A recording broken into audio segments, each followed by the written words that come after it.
Good morning. Radhe Radhe. आज आपके लिए लेकर आए हैं क्लास 10th चैप्टर तीसरा है क्लास 10th का, जिसकी एक्सरसाइज है 3G। उसमें कुछ सवाल मैंने पिछले वीडियो में आपको बताए थे। अब उसके बाद आगे के जो सवाल हैं वो मैं आपको बताने जा रहा हूँ। तो देखिए, नाव वाले सवाल जो होते हैं, नाव और धारा वाले, उन सवालों को किस तरीके से सॉल्व करते हैं आज हम वो सिखाएंगे।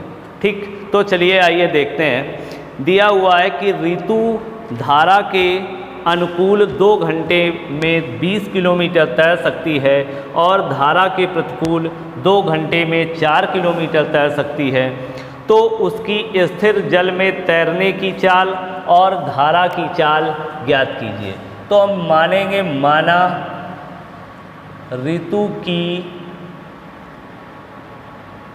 स्थिर जल में चाल क्या है, उसकी x किलोमीटर प्रति घंटा, और धारा की जो चाल है वो भी हमें ज्ञात करनी है। तो धारा की चाल मान ली हमने y किलोमीटर प्रति घंटा। अब इन नाव के सवालों में हमें एक चीज़ ध्यान देनी होती है कि जब नाव, नदी जो होती है, नदी में बहाव होता है कुछ। अब अगर उस बहाव में, यानी कि उसी दिशा में हमारी नाव चल रही है, तो क्या होगा, बहाव की चाल और हमारी नाव की चाल दोनों आपस में जुड़ जाएंगी। और अगर हमारी नाव बहाव के विपरीत दिशा में चलती है तो हमारी चालें क्या होती हैं, घट जाती हैं। तो अब यहाँ पर हम जो आगे करने वाले हैं क्या, कि ऋतु नाव की दिशा में जब चलेगी, यानी कि धारा की दिशा में जब नाव अपनी चलाएगी तो उसकी चाल क्या हो जाएगी। तो ऋतु की चाल क्या होगी, तो मान लेते हैं कि धारा की दिशा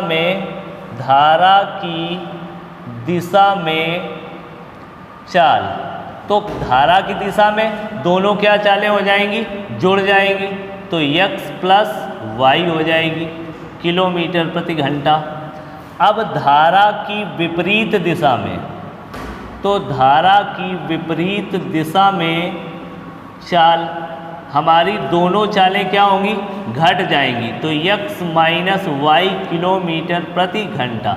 अब यहाँ पर भी एक चीज़ ध्यान देने वाली है कि हमारी जो चाल होती है वो हमेशा धारा की चाल से अधिक होती है।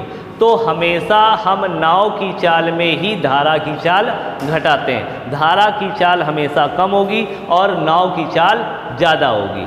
ठीक, तो ये चीज़ ध्यान रखिएगा आप। अब हम चलते हैं सवाल की पहली शर्त जो है उसके अनुसार। कह रहा है अनुकूल 2 घंटे में 20 किलोमीटर तैर सकती है।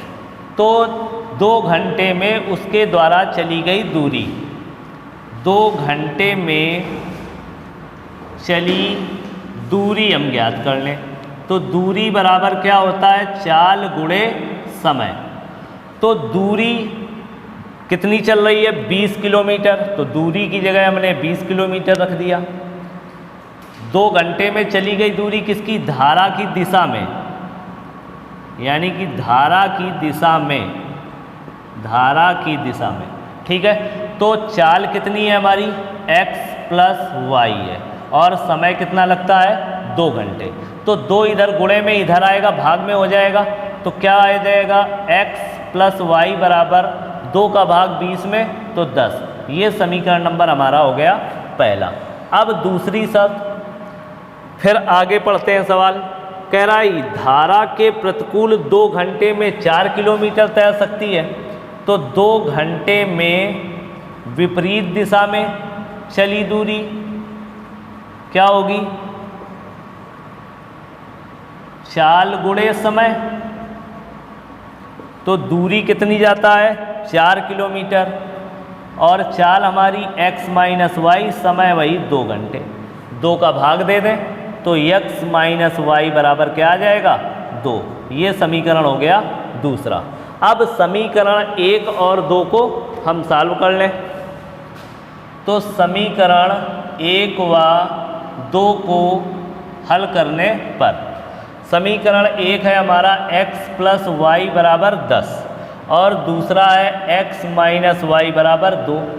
तो ये हमारा कट जाएगा जोड़ने पर, तो x और x 2x, 10 और 2 12, तो x बराबर आ गया 6 किलोमीटर प्रति घंटा।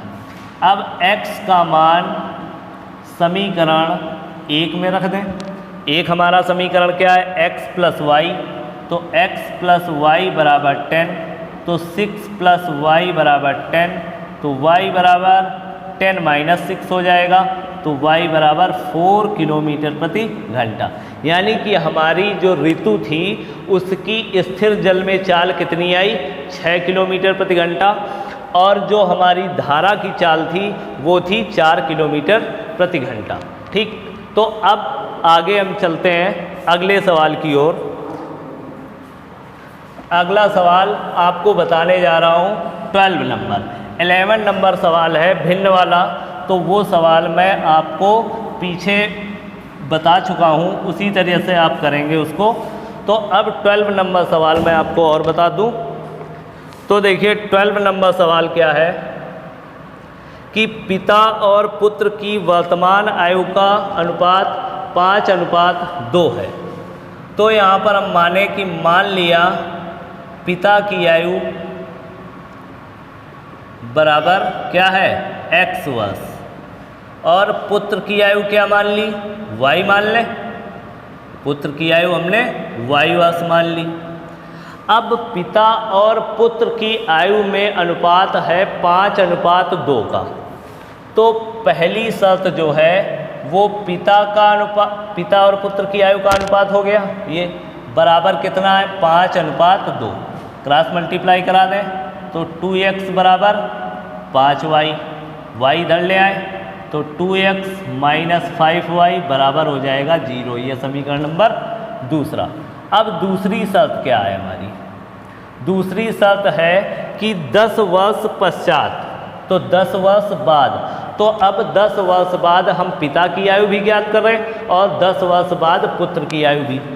तो 10 वर्ष बाद पिता की आयु